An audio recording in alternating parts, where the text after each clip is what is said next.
Često ljudi, Chaos Game, danas vam moram nešto reći. Hvala vam na što subscribirate meni, to mi puno znači.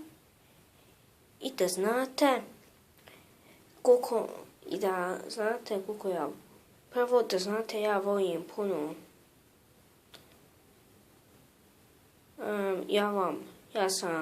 volim vam puno, znate, igrice i moj najdraža kola su Lamborghini.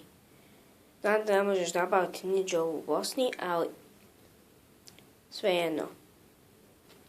I snimit ću klipove sa jednim prijateljom, zove se Bosnin Gamer, on je moj dobar prijatelj, vidite njega, on je jako dobar, proba uvijek da pravi najbolji klipove za svoje gledatelje, isto kako ja probam. I neću biti dugo, samo vam reći.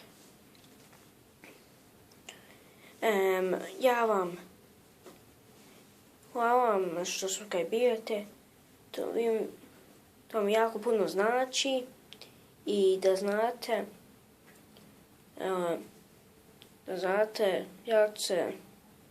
neće više biti kao u mene stari,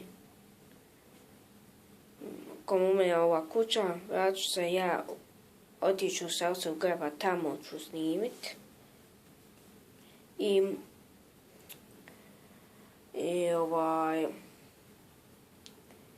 da znate, kad budem dobio par, ja ću probati uvijek najbolje uzeti makar. Evo kako ja znam. Probat ću uzeti najbolje kameru, takve stvari što mi je sad kompjuter pokvaren. Probam ga napraviti. Ako vi znate i koga koji može mi nabaviti grafičku, napišite u komentar. I otiću se.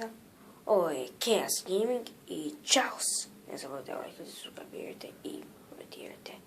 Ćao!